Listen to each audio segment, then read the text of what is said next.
కాంగ్రెస్ అధినేత కేసీఆర్ సిట్ ముందు విచారణకైతే హాజరు కాబోతున్నారు. ఇక మిగిలిన డీటెయిల్స్ చూద్దాం. టీటీడీ ఈవో అనిల్ కుమార్ సింఘాల్ ను బదిలీ చేశారు. టీటీడీ ఈవోగా ఫుల్ అడిషనల్ ఛార్జ్ ఇస్తూ సీఎం ప్రిన్సిపల్ సెక్రటరీ ముత్తాడ రవిచంద్రకు బాధ్యతలు అప్పగించారు. సిట్ సిఫార్సుల మేరకు టీటీడీ ఈవోపై ప్రభుత్వం బదిలీ చేసింది.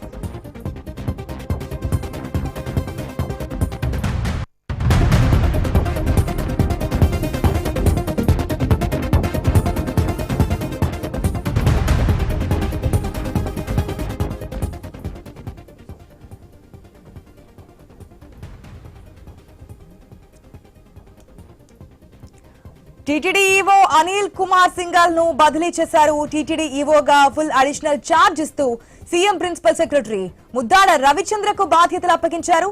సిట్ సిఫార్సుల మేరకు టీటీడీ ఈవోను ప్రభుత్వం బదిలీ చేసింది. రైట్, పూర్తి అప్డేట్స్ మా ప్రతినిధి గోపీనాథ్ ద్వారా తెలుసుకుందాం.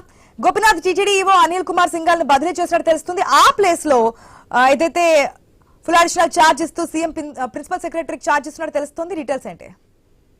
ఆశ, మొత్తం మీద గత కొద్ది రోజుల నుంచి కూడా కూటమి అధికారంలోకి వచ్చిన తర్వాత ఈ తిరుమల లడ్డూ ప్రసాదాలకు సంబంధించి కల్తీని కేసు నడుస్తుంది. అయితే దీనికి సంబంధించి కూడా సిబిఐ సిట్ విచారణ జరుపుతున్న తరుణంలో అప్పట్లో వైసీపీ ప్రభుత్వ హయాంలో ఈయన అనిల్ కుమార్ సింఘాల్ గా కూడా దాదాపుగా సంవత్సరం పాటు కూడా ఆయన వైసీపీ ప్రభుత్వ హయాంలో టీటీడీ ఈవోగా పనిచేయడం జరిగింది.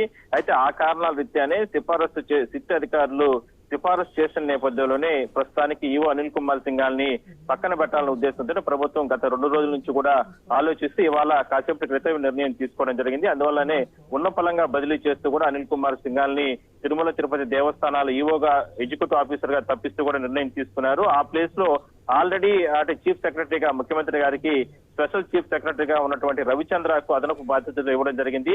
ఆల్రెడీ తిరుమలలో అడిషనల్ ఈవోగా వెంకయ్య చౌదరి ఉన్నారు. ఆయన కనుసన్నల్లో అదే విధంగానే రవిచంద్ర చీఫ్ సెక్రటరీ ఆయన కనుసన్నల్లోనే ప్రస్తుతానికి అదనపు బాధ్యతలు అనేది కొనసాగుతాయి. మొత్తం మీద అనుకున్న ప్రకారం అంటే ఈ సిట్ ఇచ్చినటువంటి సిఫారసు పేరుకే అనిల్ కుమార్ సింఘాల్ ని ప్రస్తుతానికి పక్కన పెట్టడం జరిగింది. Asha. Right Gopinath, thanks for the update.